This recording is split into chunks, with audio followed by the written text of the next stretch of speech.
नमस्कार दोस्तों, स्वागत है आपका आपके अपने स्टडी चैनल प्लेटिनम स्टडी में। दोस्तों आज के इस वीडियो में हम सीखेंगे टेंस के बारे में। टोटल कितने प्रकार के टेंस होते हैं और कैसे ट्रांसलेशन किया जाता है। अगर आप इंग्लिश सीखना चाहते हैं तो यकीन मानिए आपको टेंस के बारे में कंप्लीट नॉलेज होना चाहिए। मुझे पता है यूट्यूब में इससे रिलेटेड कई सारी वीडियोज़ है, मैंने भी कई वीडियोज़ देखी है, बट मुझे वो तरीका नहीं मिल पाया जिससे कि मैंने खुद पढ़ाई किया था। जब मैं 8वीं क्लास में था तब मैं पहली बार टेंस देखा था।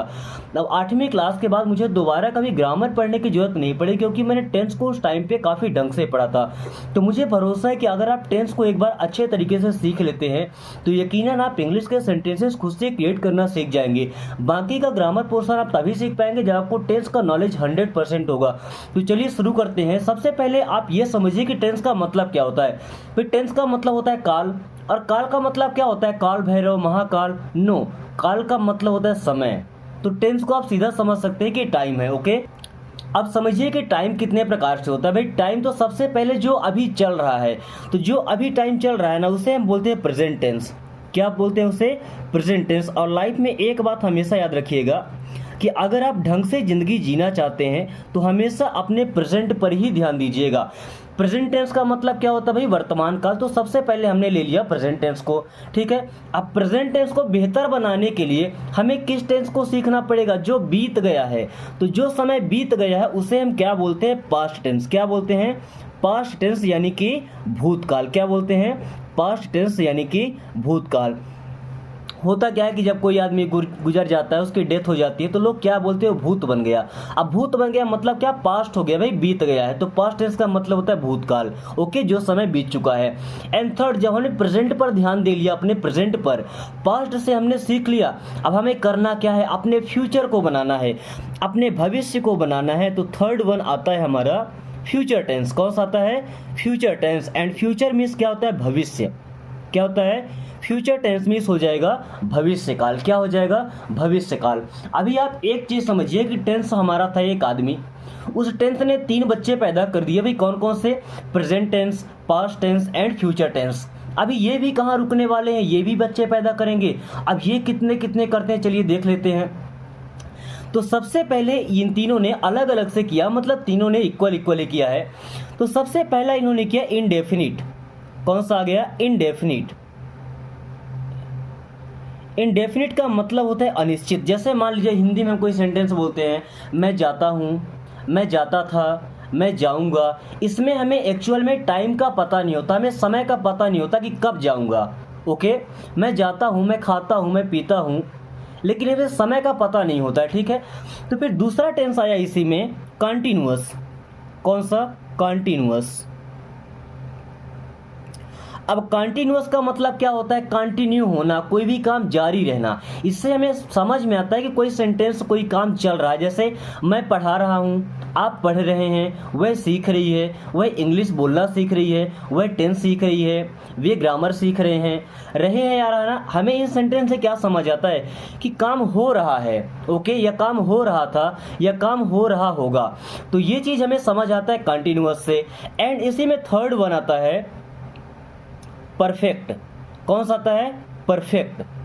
परफेक्ट का मतलब क्या होता है? कोई काम पूरा हो चुका है। जैसे मैं पढ़ चुका हूँ, मैं सीख चुका हूँ, वह सीख चुका है, वह इंग्लिश बोल चुका है, वह इंग्लिश बोलना सीख चुका है।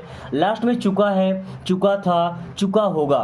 अगर ऐसा आ रहा है तो वो हो जाएगा परफेक्ट में। ओके, अब दिक्कत तो तब खड़ी हो जाती है जब कोई बोलता है परफेक्ट कंटिन्यूअस।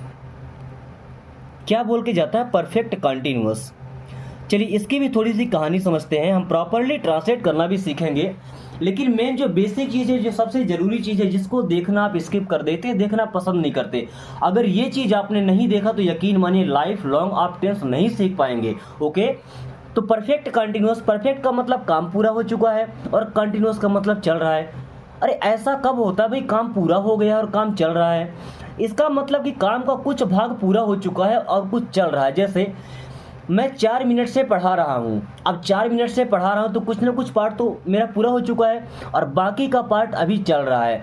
परफेक्ट कंटिन्यूअस का मतलब आधा काम पूरा हो चुका है और काम चल रहा है। ओके, तो काम कुछ हो चुका है, कुछ पार्ट, और कुछ पार्ट अभी चल रहा है।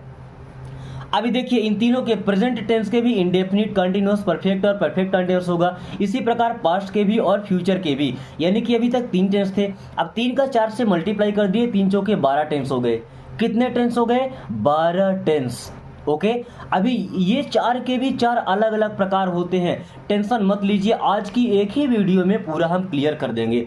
ओके, तो चलिए आगे समझते चलेंगे, तब तक हम ट्रांसलेशन भी सीखते हैं। ओके, तो चलिए सबसे पहला टेंस हम ले लेते हैं प्रेजेंट टेंस का इंडेफिनिट। ओके, तो क्या हो जाएगा? Present indefinite tense, present indefinite tense.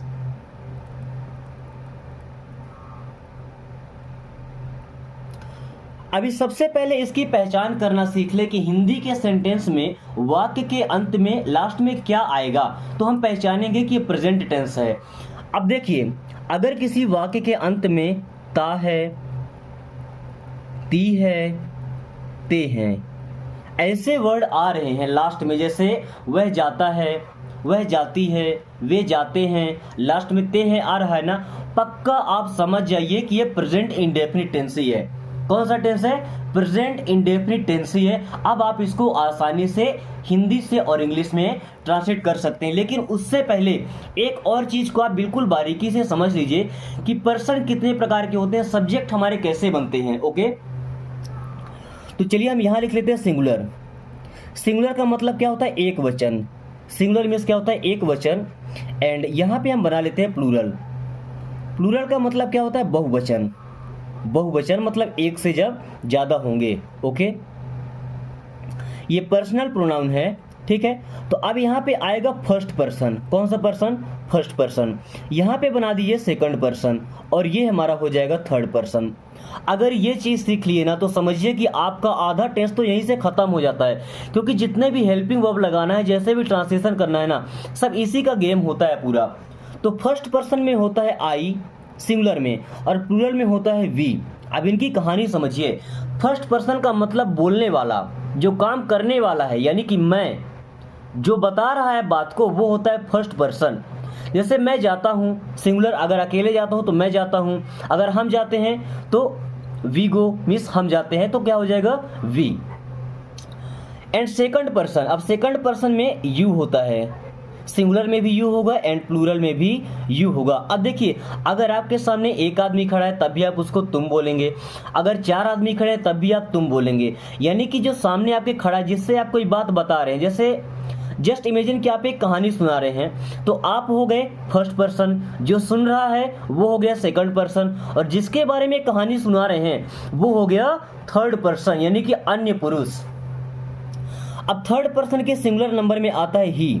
ही का मतलब होता है वह, और लड़के के लिए यूज करते हैं। इसके अलावा सी का मतलब भी होता है वह, जिसको लड़की के लिए यूज करते हैं। उसके अलावा आता है इट, जब लड़का या लड़की हमें समझ नहीं आता, न्यूट्रल जेंडर होता है, वहां पे हम इट का यूज करते हैं। इसके अलावा कोई सिंगुलर नेम रहेगा। सिंगुलर नेम का मतलब क्या होता है? कोई एक नाम रहेगा। जैसे मान लीजिए अगर हमने कह दिया कि राम आम खाता है, तो Ram Yeats mangoes. Okay, Ram Yeats mango. अब अगर ऐसा हम 2 नाम बोल देते हैं, राम और श्याम आम खाते हैं, तो क्या हो जाएगा? Ram and Shyam eat mango. अगर 2 नाम आ जाते तो प्लूरल हो जाएगा ना। अभी थर्ड पर्सन का प्लूरल बन जाएगा दे। क्या बन जाएगा? दे। ओके, या अगर 2 नाम आ जाते हैं, क्या आ जाएंगे? 2 नाम आ जाएंगे। ओके,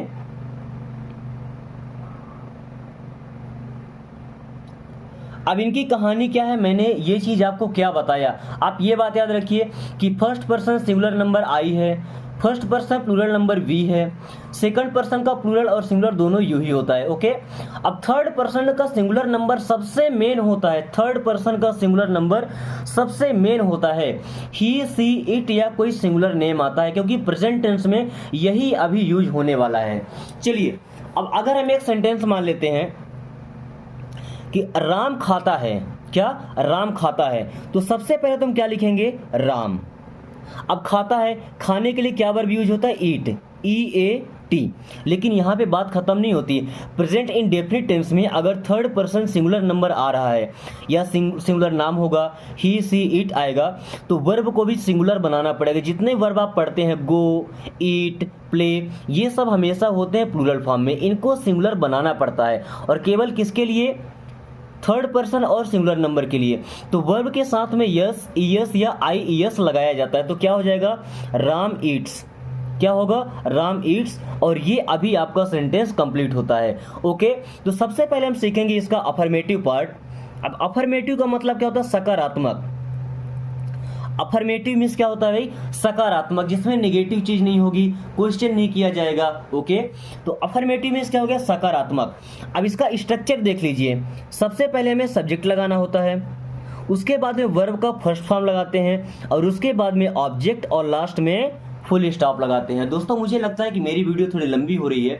अब अगर आपको डिटेल में समझना है तो आपको इतना ध्यान तो देना ही पड़ेगा। अगर एक एक चीज़ों को आज आप बारीकी से नहीं सीखते हैं तो यकीन मानिए आप जिंदगी भर यूट्यूब में वीडियोस देखते रह जाएंगे, लेकिन कभी आप सीख नहीं पाएंगे। अगर सीखना चाहते हैं तो दोस्तों केवल एक ही तरीका है, जिस तरीके से मैंने खुद सीखा है, जिसके माध्यम से आज मैं इंग्लिश टीच कर पा रहा हूँ। यही यूट्यूब में नहीं, पूरे अपने स्कूल में इंग्लिश ही टीच करता हूँ मैं। ओके, अब देखिए, अगर मैं आपसे एक सेंटेंस बोलता हूं वह बाजार जाता है, वह बाजार जाता है, चलिए हिंदी भी लिख देता हूं मैं, वह बाजार जाता है।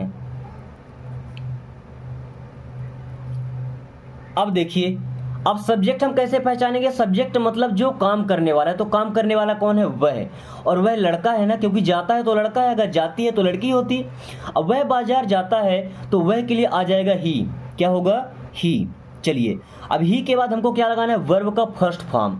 वर्ब मतलब क्रिया, वह कौन सा काम कर रहा है, तो वह बाजार जाता है, जाने का काम कर रहा है ना, तो जाने को इंग्लिश से बोलते हैं गो।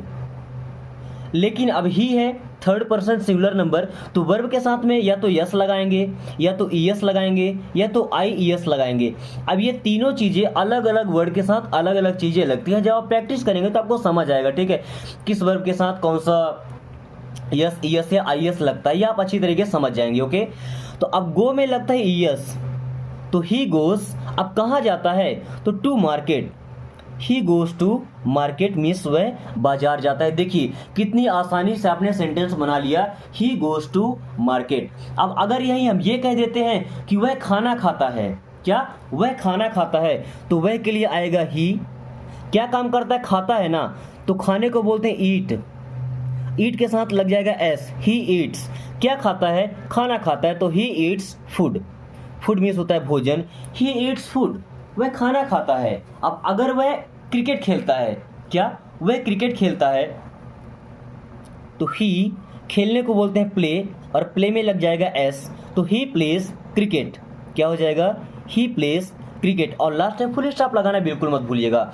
ही प्लेस क्रिकेट मीन्स वह क्रिकेट खेलता है। ओके, इस तरीके से आप कई सेंटेंस क्रिएट कर सकते हैं। ही के जगह आप सी लगा देंगे। अगर हम ये बोल दें कि वह बाजार जाती है, तो ही के जगह लगा दीजिए she, SHE, she goes to market, वह बाजार जाती है। अब अगर वह खाना खाती है तो सी लगा दीजिए SHE, सी ईट्स फूड, वह खाना खाती है, वह भोजन करती है। ओके, अब वह क्रिकेट खेलती है तो सी प्लेस क्रिकेट, वह क्रिकेट खेलती है। देखिए कितनी आसान चीज़ है, बस इसको थोड़े समझने की जरूरत है ध्यान दे करके। ओके, अब आई का यूज कैसे करते हैं, अगर आई आएगा, वी रहेगा, यू एंड दे या प्लूरल नाम आता है, तो उनके साथ में कभी भी हमें एस, ईएस या आईएस का प्रयोग नहीं करना होता है, वर्ब का मेन फॉर्म ही हम रख देते हैं। चलिए यूज करके दिखाता हूं। अगर मैंने बोला कि मैं पढ़ता हूं, क्या मैं पढ़ता हूं, तो मैं के लिए आएगा आई, और पढ़ता हूं के लिए रीड, आई रीड, बस आपका सेंटेंस कंप्लीट। आई रीड, मैं पढ़ता हूँ। मैं खेलता हूँ तो आई प्ले, मैं खेलता हूँ आई प्ले। मैं गाना गाता हूँ तो आई सिंग अ सॉन्ग, मैं गाना गाता हूँ आई सिंग अ सॉन्ग, मैं गाना गाता हूँ आई सिंग अ सॉन्ग। कितनी जल्दी से आप सेंटेंस बना लेते हैं। ओके, अब वे क्रिकेट खेलते हैं, तो वे के लिए क्या आता है, दे, क्या आता है, they play cricket, they play cricket, way cricket खेलते हैं, दे THEY, they play cricket, way cricket खेलते हैं। अब वे बाजार जाते हैं तो क्या हो जाएगा, they go to market, they go to market. कितनी आसानी से आप सेंटेंस बना सकते हैं, क्या आप यकीन कर सकते हैं कि इतना आसान होता है सेंटेंस बनाना। चलिए अभी तक हमने सीखा इसका अफर्मेटिव पार्ट। अफर्मेटिव का मतलब कोई नकारात्मक वर्ड नहीं आएगा, ठीक है। इसमें कोई हेल्पिंग वर्ब भी नहीं लगा है, बस वर्ब के साथ में यस, यस या आई एस लगा है, वह भी थर्ड पर्सन और सिंगुलर नंबर के साथ ही लगा है। ओके, चलिए अब सीखते हैं इसका निगेटिव पार्ट। अगर आपने अफर्मेटिव को सीख लिया तो निगेटिव आपके लिए हलवा है, बिल्कुल हलवा। निगेटिव का मतलब क्या होता है? नकारात्मक। क्या होता है? नकारात्मक। जैसे वह बाजार नहीं जाता है, वह आम नहीं खाता है, वह पुस्तक नहीं पढ़ता है, मैं नहीं पढ़ता हूं। अगर नहीं का यूज आ गया तो समझिए कि वो निगेटिव है। क्या है? निगेटिव। और निगेटिव सेंटेंसेस में हमको हेल्पिंग वर्ब लगाना पड़ता है, या तो डू लगाएंगे या तो डज लगाएंगे। और मुझे लगता है कि आप ये चीज अभी तक समझ गए होंगे कि डू और डज किसके साथ लगेगा। भाई डज केवल उनके साथ लगेगा जिनके साथ वर्ब में यस, यस या आई यस लगता था। तो डज लगेगा ओनली ही के साथ, सी के साथ, इट के साथ, या अगर कोई सिंगुलर नेम आता है, कोई सिंगुलर नेम आएगा तभी डज लगेगा। भाई जिनके साथ हम वर्ब में यस, यस या आई एस लगाते थे तो उसकी जगह पर अब हम डज लगाएंगे। और बाकी के जो सब्जेक्ट थे आई, वी, यू, दे या प्लूरल नेम हो गया, उनके साथ में तो डू ही आएगा। चलिए एग्जाम्पल के साथ समझाते हैं। अब अगर आपको बोलना है कि वह बाजार नहीं जाता है, क्या बोलेंगे? वह बाजार नहीं जाता है। पहले एक स्ट्रक्चर देख लीजिए, ढांचा उसे फिट कैसे करना है। तो सबसे पहले तो आएगा सब्जेक्ट, सब्जेक्ट के बाद में लगाइए हेल्पिंग वर्ब, उसके बाद में लगाइए वर्ब का फर्स्ट फॉर्म, और फिर लगाइए ऑब्जेक्ट, और लास्ट में रखिए फुल स्टॉप। ओके, तो चलिए शुरू करते हैं। वह बाजार नहीं जाता है, वह लड़का है तो लगा दीजिए ही। नहीं जाता है निगेटिव हो गया तो हेल्पिंग वर्ब क्या आएगा? ही के साथ आता है डज। क्या आएगा? डज। He does. अब डज के बाद क्या आएगा? नॉट। अच्छा, हेल्पिंग वर्ब के बाद नॉट लगाना था जो हमने छोड़ दिया है। ओके, तो ही डज नॉट। वर्ब का फर्स्ट फॉर्म जाना था तो गो। अब गो में ईएस नहीं लगाया क्योंकि हमने डज में लगा दिया ऑलरेडी। ओके, तो he does not go to market. वह बाजार नहीं जाता है, he does not go to market. Okay, अब अगर आपको ये बोलना है कि वह बाजार नहीं जाती है तो ही के जगह लगा दीजिए she, SHE। She does not go to market. दूसरा सेंटेंस तो आपका क्रिएट ही हो गया कि वह बाजार नहीं जाती है। अब किसका बचा? इट का। किसका? इट का। अगर बोलना है कि बारिश नहीं होती है, क्या बारिश नहीं होती है, तो क्या बोलेंगे? It does not rain. It does not rain. It does not rain means बारिश नहीं होती है या वर्षा नहीं होती है। अगर कोई एक आदमी है, जैसे राम नहीं पढ़ता है, क्या राम नहीं पढ़ता है, तो क्या बनाएंगे? Ram does not read. Ram does not read, Ram नहीं पढ़ता है। रीड का मतलब होता है पढ़ना, तो Ram does not read means Ram नहीं पढ़ता है। ओके, तो डज किसके साथ लगेगा? ही के साथ, सी के साथ, इट के साथ, या सिंगुलर नाम आ गया। बाकी सबके साथ लगेगा डू। चलिए देखिए, अगर ऐसा बोलना है कि मैं गाना नहीं गाता हूं, क्या मैं गाना नहीं गाता हूं, तो मैं के लिए आई, हेल्पिंग वर्ब डू, फिर आ गया नॉट, गाना गाने के लिए sing, a song. I do not sing a song, मैं गाना नहीं गाता हूँ। I do not sing a song, मैं गाना नहीं गाता हूँ। मैं नहीं पढ़ता हूँ, आई डू नॉट रीड। मैं नहीं पढ़ता हूँ, आई डू नॉट रीड।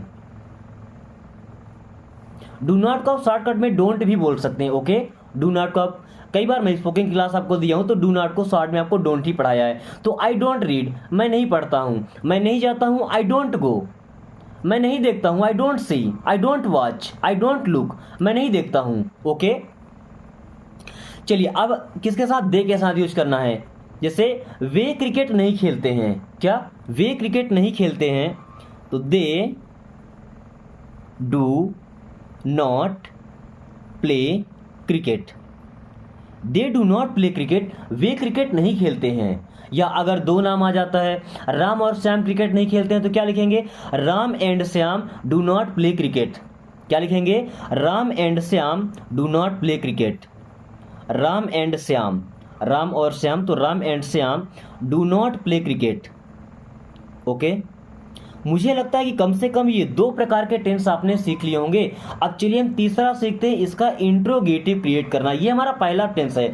अगर पहले टेंस को हमने ध्यान से समझ लिया तो बाकी के टेंस आप आसानी से कर सकते हैं। ओके, अभी प्रेजेंट इंडेफिनिट टेंस का 2 पार्ट हो गया, अफर्मेटिव हो गया यानी कि सकारात्मक, निगेटिव हो गया यानी कि नकारात्मक। अब हम देखेंगे इंट्रोगेटिव।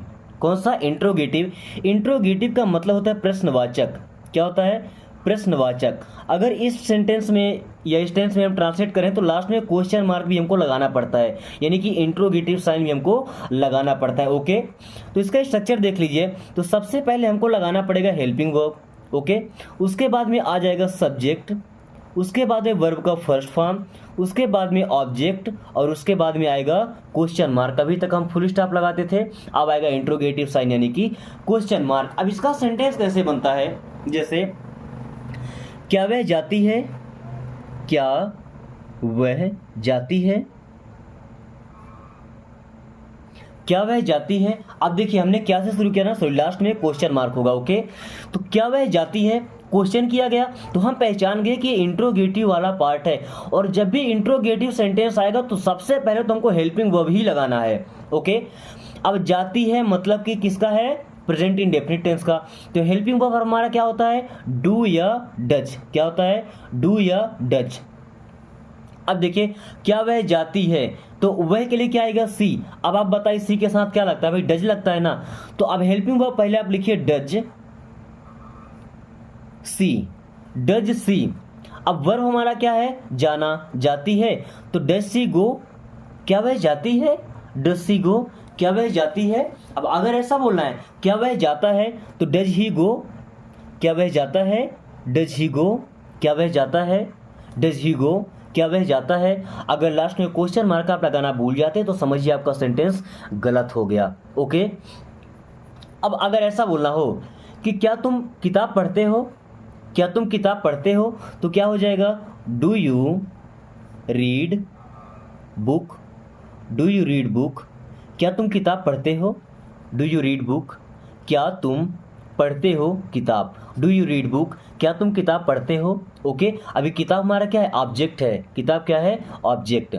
और अगर आपको कोई सेंटेंस लगता है कि ऐसा है तो आप कमेंट करके भी हमसे पूछ सकते हैं। जो सेंटेंस आपसे ट्रांसलेट नहीं हो पा रहा है उससे आप इसी वीडियो को देखते देखते आप कमेंट कर सकते हैं। हो सकता है कि आपके कमेंट करते ही जवाब आपको मिल जाए। तो ये था हमारा वाला पार्ट कि इंट्रोगेटिव अगर हमारा पार्ट है तो उसमें सबसे पहले हमको हेल्पिंग वर्ब ही लगाना पड़ेगा। जैसे क्या मैं खेलता हूँ, क्या मैं खेलता हूँ, तो क्या हो जाएगा? डू आई प्ले, क्या मैं खेलता हूँ? Do I play. क्या मैं झूठ बोलता हूँ? डू आई लाई, क्या मैं झूठ बोलता हूँ?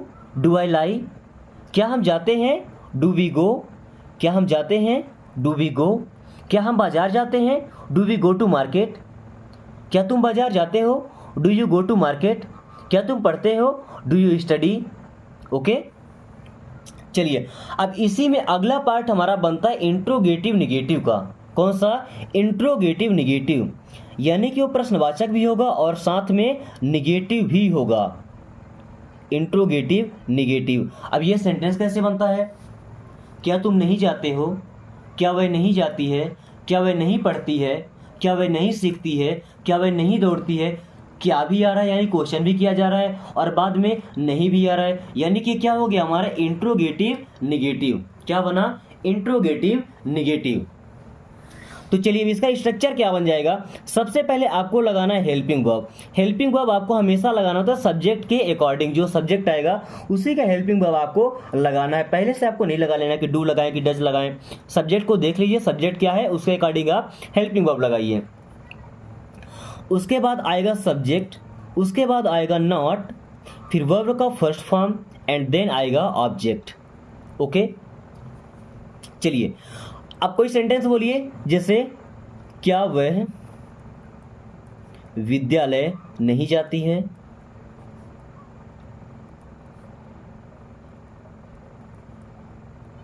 क्या वह विद्यालय नहीं जाती है। सेंटेंस शुरू हो रहा है क्या से, यानी कि इंट्रोगेटिव होगा। ओके, अब वह जाती है यानी कि लड़की है, तो लड़की के लिए हम क्या लगाते हैं? सी। क्या लगाते हैं? सी। सी के साथ हेल्पिंग वर्ब क्या आता है? डज।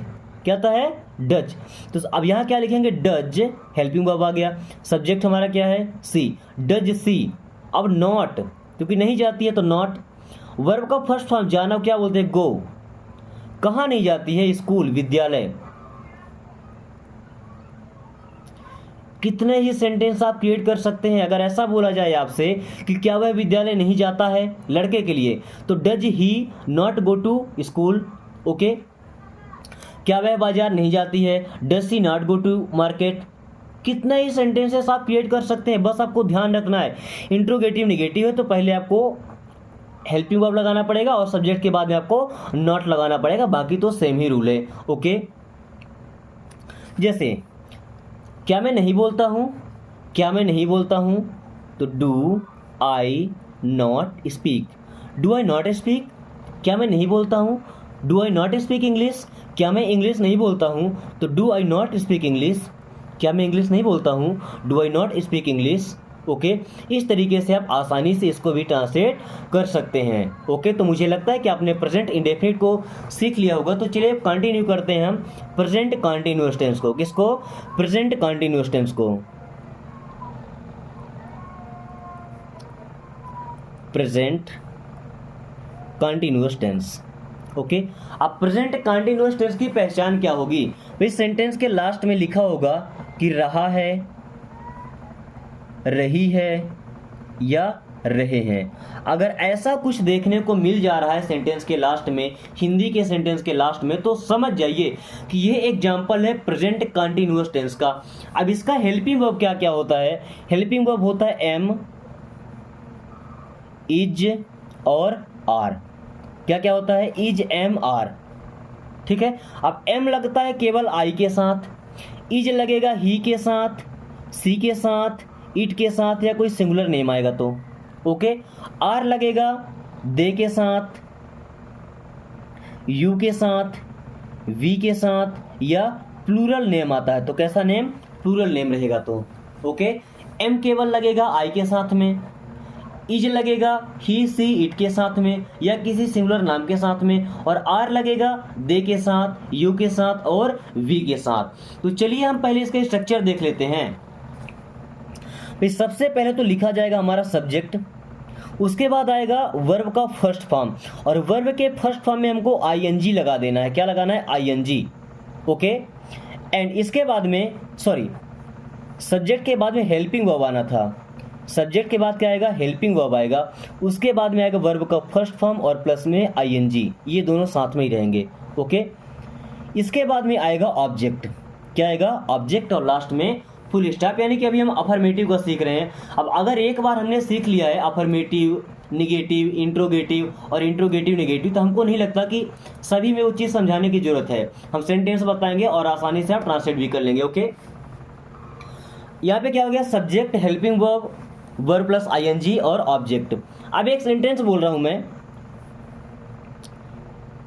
वह गाना गा रही है, वह गाना गा रही है। आपने सेंटेंस के लास्ट में क्या देखा? रही है या रहा है, यानी कि प्रेजेंट कंटिन्यूअस टेंस का एग्जांपल है। ओके। तो अब पहले सब्जेक्ट आता है तो वह के लिए आएगा सी। सी के साथ हेल्पिंग वर्ब क्या लगता है? इज। क्या लगता है? इज। तो सी इज। गाना गाने को क्या बोलते हैं? सिंग करना। क्या? सिंग। अब सिंग में लगाना है आईएनजी, तो सी इज सिंगिंग। क्या गा रही है भाई? एक गाना गा रही है ना, तो she is singing a song. ये आपका हो गया complete translation. She is singing a song, वह गाना गा रही है। अगर ये बोलना है कि वह क्रिकेट खेल रहा है लड़के के लिए, तो क्या हो जाएगा? He is playing cricket. वह क्रिकेट खेल रहा है तो ही इज प्लेइंग क्रिकेट। वह क्रिकेट खेल रहा है तो he is playing cricket. Okay. अब अगर आपको ये बोलना है कि मैं पढ़ रहा हूँ, मैं पढ़ रहा हूँ, तो क्या हो जाएगा? I am reading. मैं पढ़ रहा हूँ, आई एम रीडिंग। हम सो रहे हैं, हम सो रहे हैं, तो वी आर स्लीपिंग। हम सो रहे हैं, वी आर स्लीपिंग। हम सो रहे हैं, वी आर स्लीपिंग। हम जा रहे हैं, वी आर गोइंग। हम जा रहे हैं, वी आर गोइंग। हम जा रहे हैं, वी आर गोइंग। ओके। अब दे का यूज कर लीजिए। वे खेल रहे हैं। क्या? वे खेल रहे हैं, तो दे आर प्लेइंग। वे खेल रहे हैं तो दे आर प्लेइंग। वे खेल रहे हैं तो दे आर प्लेइंग। ओके। अब अगर ऐसा बोलना है कि वर्षा हो रही है, वर्षा हो रही है, तो इट इज़ रेनिंग। वर्षा हो रही है, इट इज़ रेनिंग। वर्षा हो रही है तो इट इज़ रेनिंग। अब इसी में आप निगेटिव बना सकते हैं, इंट्रोगेटिव बना सकते हैं। चलिए आपको सेंटेंस बना के दिखा देता हूं मैं कुछ। अब प्रेजेंट कंटिन्यूअस में ही अगर आपको निगेटिव बनाना है तो करना कुछ नहीं, बस हेल्पिंग वर्ब के जस्ट बाद में आपको नॉट लगा देना है। हेल्पिंग वर्ब के जस्ट बाद में आपको नॉट लगा देना है और आपका सेंटेंस क्रिएट हो जाएगा निगेटिव में। चलिए कुछ एग्जाम्पल देख लेते हैं। जैसे वह नहीं जा रही है, वह नहीं जा रही है तो सी इज नॉट गोइंग। वह नहीं जा रही है तो सी इज नॉट गोइंग। वह नहीं सीख रहा है तो ही इज नॉट लर्निंग। वह नहीं सीख रहा है तो ही इज नॉट लर्निंग। वह नहीं सीख रहा है, ही इज नॉट लर्निंग। मैं नहीं जा रहा हूं, आई एम नॉट गोइंग। मैं नहीं जा रहा हूं, आई एम नॉट गोइंग। आपको इतना तो समझ में आ गया होगा कि निगेटिव बनाना है तो केवल हेल्पिंग वर्ब के जस्ट बाद में नॉट लगा देना है, बाकी आपका टोटल सेंटेंस वैसा ही रहेगा। अब अगर आपको इंट्रोगेटिव बनाना है, क्या इंट्रोगेटिव, तो सबसे पहले आएगा हेल्पिंग वर्ब। सबसे पहले क्या आएगा? Helping verb. ओके, जैसे आप एक सेंटेंस ले लीजिए, क्या वह जा रही है, क्या वह जा रही है। अब हेल्पिंग वर्ब कैसे पहचानेंगे? सब्जेक्ट से ना, वह जा रही है, लड़की है, लड़की क्या बोलते हैं? सी। सी के साथ क्या आता है? इज। क्या आता है? इज। तो शुरू में लगाइए इज, फिर is she going. Is she going, क्या वह जा रही है, और इंट्रोगेटिव है तो लास्ट में क्वेश्चन मार्क तो आपको लगाना ही पड़ेगा। क्या वह जा रही है? Is she going. क्या वह जा रहा है? तो इज ही गोइंग। क्या वह जा रहा है? तो इज ही गोइंग। ओके। क्या मैं रो रहा हूँ? Am I weeping. क्या मैं रो रहा हूँ? Am I weeping. वीप का मतलब क्या होता है? रोना। एम आई वीपिंग, क्या मैं रो रहा हूँ। क्या वे खेल रहे हैं? वे के लिए दे, और दे के साथ आता है आर। क्या वे खेल रहे हैं? तो आर दे प्लेइंग। क्या वे खेल रहे हैं? Are they playing. क्या वे खेल रहे हैं? Are they playing. ओके, कोई भी सेंटेंस हो आपका इंट्रोगेटिव को आप सेट करके देखिए, आसानी से आप बनाना सीख जाएंगे। अगर फिर भी कंफ्यूजन रह जाता है तो बेशक आप कमेंट करके पूछ सकते हैं। ओके, लास्ट वाला पार्ट हमारा कौन सा होता है? Interrogative negative. कौन सा होता है? इंट्रोगेटिव निगेटिव, यानी कि हेल्पिंग वर्ब आएगा पहले। हेल्पिंग वर्ब क्या आएगा? पहले, और हेल्पिंग वर्ब के बाद आता है सब्जेक्ट, और सब्जेक्ट के बाद में लगा दीजिए नॉट, और बाकी सेम रहेगा verb plus ING and then object. Okay, and last में क्वेश्चन मार्क लगाना तो बिल्कुल नहीं भूलिएगा। जैसे क्या वह नहीं जा रही है, क्या वह नहीं जा रही है, तो क्या बनाएंगे? Is she not going. क्या वह नहीं जा रही है? Is she not going. क्या वह नहीं जा रही है? Is she not going. क्या वह नहीं सीख रहा है? Is he not learning. क्या वह नहीं सीख रहा है? Is he not learning. क्या वह नहीं सीख रहा है? Is he not learning. Okay, क्या मैं नहीं जा रहा हूँ? Am I not going. क्या मैं नहीं जा रहा हूँ? Am I not going. क्या मैं नहीं जा रहा हूँ? Am I not going. क्या मैं नहीं जा रहा हूँ? Am I not going. Okay, क्या तुम नहीं जा रहे हो? Are you not going. क्या तुम नहीं जा रहे हो? Are you not going. चलिए, अभी हमने सीख लिया इसका दूसरा पार्ट, यानी कि प्रेजेंट इंडेफिनिट भी सीख लिया और प्रेजेंट कंटीन्यूअस को भी सीख ही चुके हैं। अब हम सीखने वाले हैं प्रेजेंट परफेक्ट टेंस को। किसको? Present perfect. अब प्रेजेंट परफेक्ट टेंस वाले सेंटेंस को आप कैसे पहचानेंगे? उसके लास्ट में लिखा होगा चुका है, चुकी है, या चुके हैं। ऐसा कुछ अगर लिखा मिल जाता है तो आप समझ जाइए कि ये है प्रेजेंट परफेक्ट टेंस का एग्जाम्पल। ओके, अब प्रेजेंट परफेक्ट टेंस में हेल्पिंग वर्ब कौन कौन से होते हैं? पहला तो होता है हैव। क्या होता है? हैव। ये लगता है आई के साथ, वी के साथ, यू के साथ, दे के साथ, या अगर प्लूरल नेम आते हैं तो। और फिर आता है हैज। हैज किसके साथ लगेगा? ही के साथ, सी के साथ, इट के साथ, या कोई सिंगुलर नेम आता है तब।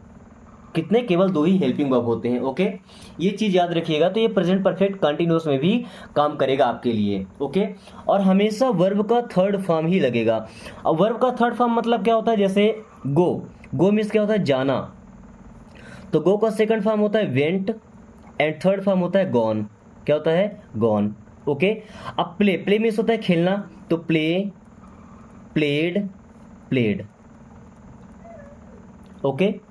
सिंग, गाना गाना, तो सिंग, सेंग, संग। इस प्रकार से अलग अलग वर्ब के अलग अलग फॉर्म होते हैं, तो हमेशा हमको वर्ब का थर्ड फॉर्म ही यूज करना है। ये हो गया वर्ब का फर्स्ट फॉर्म, ये हो गया वर्ब का सेकंड फॉर्म, और ये हो गया वर्ब का थर्ड फॉर्म। वर्ब का जो सेकंड फॉर्म होता है वो लगता है पास्ट इंडेफिनिट टेंस में, वो भी केवल अफर्मेटिव में, ठीक है। जो ये वर्ब का थर्ड फॉर्म है ये हमेशा चाहे प्रेजेंट का हो, पास्ट का हो, फ्यूचर का हो, किसी का भी अगर परफेक्ट टेंस आप बना रहे तो हमेशा वर्ब का थर्ड फॉर्म ही आएगा। ओके। अब जैसे स्पीक का मतलब होता है बोलना, तो स्पीक का थर्ड फॉर्म आ जाएगा स्पोकन। क्या आएगा? स्पोकन। ठीक है, चलिए समझते हैं कुछ एग्जांपल के साथ में। तो पहले इसका स्ट्रक्चर देख लीजिए।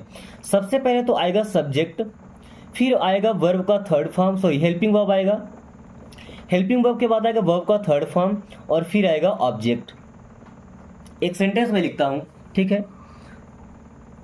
वह खाना खा चुकी है, वह खाना खा चुकी है। लास्ट में क्या दिखा हमें? चुकी है। वह मतलब सी, सी के साथ क्या आता है? Helping verb has. खाना खा चुकी है, खाना खाना मतलब क्या होता है? ईट। अब ईट का थर्ड फॉर्म बनता है ईटेन। क्या बनता है? ईटेन। तो सी हैज ईटेन, क्या खा चुकी है भाई? खाना ना। तो सी हैज ईटन फूड, वह खाना खा चुकी है। सी हैज ईटन फूड, वह खाना खा चुकी है। अब अगर ये बोलेंगे कि वह क्रिकेट खेल चुका है, वह क्रिकेट खेल चुका है, तो क्या हो जाएगा? ही हैज प्लेड क्रिकेट, वह क्रिकेट खेल चुका है, तो he has played cricket.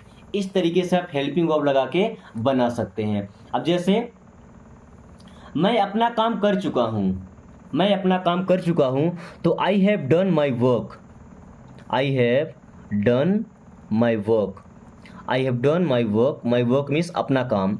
I have done my work, मैं अपना काम कर चुका हूं।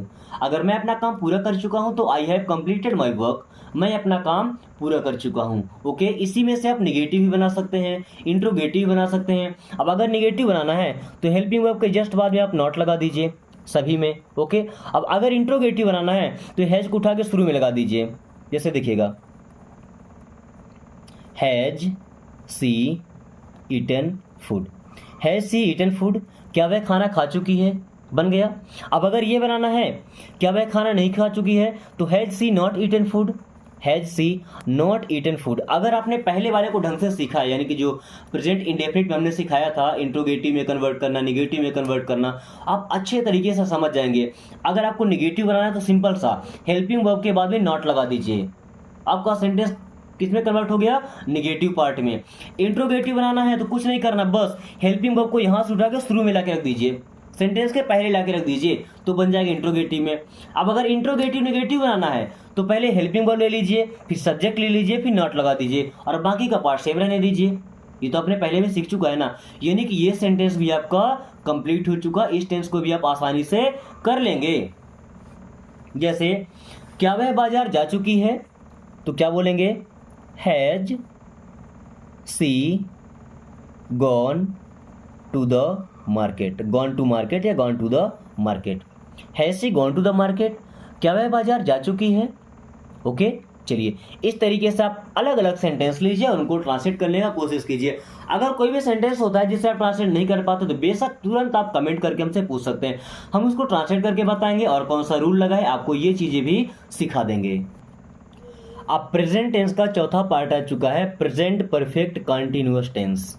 ओके। अब इसकी पहचान क्या होगी कि वाक्य के अंत में आएगा से रहा है, से रही है, से रहे हैं।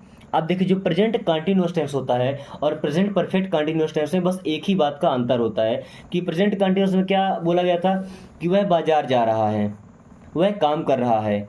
परफेक्ट कंटीन्यूअस में क्या हो जाएगा? वह 2 घंटे से काम कर रहा है, वह 2 दिन से काम कर रहा है। यानी कि प्रेजेंट परफेक्ट कंटीन्यूअस टेंस जो है इसमें समय भी बताया जाएगा कब से वह काम हो रहा है। ओके। तो चलिए देखिए इसका स्ट्रक्चर बनाते हैं। ओके। तो सबसे पहले हम लगाएंगे सब्जेक्ट, उसके बाद में आएगा हेल्पिंग वर्ब, इसके बाद में आएगा वर्ब का फोर्थ फॉर्म, यानी कि वर्ब का फर्स्ट फॉर्म में आईएनजी लगाएंगे हम। ओके। उसके बाद में आएगा ऑब्जेक्ट, फिर आएगा सिंस या फॉर। अब सिंस या फॉर क्यों लगता है ये अभी आपको समझा दे रहा हूँ। और उसके बाद में आता है अदर वर्ड। क्या आएगा? Other word. इस चीज़ को आप थोड़ा ध्यान से समझिएगा कि सिंस और फॉर किसके साथ लगता है। सिंस और फॉर, सिंस लगता है हमेशा निश्चित समय के लिए। सिंस किसके साथ लगेगा? निश्चित समय के लिए। जैसे मान लीजिए हमने बोल दिया कि वह सुबह से काम कर रहा है, तो सुबह यानी कि मॉर्निंग। अगर मॉर्निंग बोल दिया, इवनिंग बोल दिया, कोई टाइम दे दिया 7 बजे से, कोई भी टाइम दे दिया 7 बजे से, या किसी महीने का नाम दे दिया जुलाई से, या किसी दिन का नाम दे दिया सोमवार से, तो ये चीज़ें तो फिक्स है ना भाई। मॉर्निंग दिन में एक ही बार आता है, इवनिंग दिन में एक ही बार आता है, 7 बजे दिन में एक ही बार आता है, हालांकि 24 घंटे में 2 बार आता है, बट फिक्स होता है। ओके। और सोमवार मतलब हफ्ते में एक ही बार आता है, तो ये चीज़ें हमारी फिक्स है। इनके साथ में लगेगा हमेशा सिंस। अब फॉर कैसे लगाते हैं? फॉर लगता है अनिश्चित टाइम के। जैसे मान लीजिए हम बोल दिए कि 2 घंटे से काम कर रहा है, भाई कौन सा 2 घंटा? वह 2 दिन से सोया नहीं है, कौन सा 2 दिन? वह 2 महीने से खेल रहा है, कौन सा 2 महीना? ये सब क्या है भाई? ये सब है इंडेफिनिट टाइम, यानी कि अनिश्चित समय। तो जो समय निश्चित होगा उनके साथ लगेगा सिंस, और जो समय निश्चित नहीं उनके साथ लगेगा फॉर। एक सेंटेंस में दे रहा हूं आपको, वह 2 दिन से रो रही है। वह 2 दिन से रो रही है। हेल्पिंग वर्ब के लिए सेम कहानी रहेगी जैसा आपने देखा था परफेक्ट टेंस में। बस ये होगा कि या तो आपको हैज बीन लगाना होगा या हैव बीन। जो हैज या हैव आप लगाते थे उनके साथ में आपको बीन जोड़ना पड़ेगा। ओके, चलिए। अब वह 2 दिन से रो रही है, यानी कि सब्जेक्ट हमारा क्या बनेगा? सी। सी के साथ आता है हैज, हैज के साथ लगा दीजिए बीन। अब हेल्पिंग वर्ब तो लग गया हमारा वर्ब प्लस आईएनजी। रो रही है, रोने को बोलते हैं वीप, वीप में लगा दीजिए आईएनजी। तो सी हैज बीन वीपिंग। कब से रो रही है? 2 दिन से। अब 2 दिन तो कोई निश्चित समय नहीं होता ना, तो अब क्या लगाएंगे? For 2 days. For 2 days means 2 दिनों से। अब यही अगर ऐसा बोला जाता कि वह सुबह से रो रही है, 2 दिन की जगह अगर हम सुबह लगा देते तो she has been weeping since morning. क्या? Since morning. क्या ये कहानी आपको समझ में आ गई? अब अगर ऐसा बोला जाए कि मैं 2 दिन से इंग्लिश सीख रहा हूं, मैं 2 दिन से इंग्लिश सीख रहा हूं, तो क्या होगा? I have been learning English for 2 days. अगर 2 दिन बोला हूं, 2 महीने बोला हूं, तो क्या लग जाएगा? फॉर। अगर ये बोलता हूं कि मैं सुबह से इंग्लिश सीख रहा हूं, तो I have been learning English since morning. या शाम से सीख रहा हूं तो सिंस इवनिंग। ओके, जो टाइम फिक्स रहेगा उनके साथ में सिंस लगाना है, और जो टाइम फिक्स नहीं रहेगा उनके साथ में फॉर लगाना है। अब ऐसे ही आप आसानी से इसका निगेटिव पार्ट भी बना सकते हैं। अगर निगेटिव बनाना है तो क्या करेंगे? Has not been. क्या बनाएंगे? हैज़ नॉट बीन या हैव नॉट बीन। ओके, केवल इतना सा हिंट आपके लिए काफ़ी है। इसके निगेटिव सेंटेंस भी आप बना सकते हैं। अब अगर इसी का आपको इंट्रोगेटिव क्रिएट करना है तो सबसे पहले आप क्या लगाएंगे? हैज या हैव। ओके, उसके बाद में लगा दीजिए सब्जेक्ट, और फिर लगाइए बीन। ये हो जाएगा आपका इंट्रोगेटिव के लिए। अब अगर इंट्रोगेटिव निगेटिव है तो क्या बनाएंगे? हैज या हैव, फिर सब्जेक्ट, फिर नॉट, और फिर बीन, और बाकी चीज़ें सेम रहेगी जैसा कि आपने पहले वाले स्ट्रक्चर में देखा है। अगर आप कॉपी पेन लेके बैठे हैं, आप ये सारी स्ट्रक्चर क्रिएट करके देख लीजिए और सेंटेंस में फिट करने का प्रयास कीजिए। वीडियो काफ़ी लंबी हो गई है, तो अब मैं ट्राई करूंगा। अगर आपको अगला पार्ट चाहिए, यानी कि आप पास्ट टेंस को भी और फ्यूचर टेंस को भी इसी तरीके से सीखना चाहते हैं, तो आप नेक्स्ट पार्ट लिख करके और कमेंट कर सकते हैं। Thanks for watching, take care.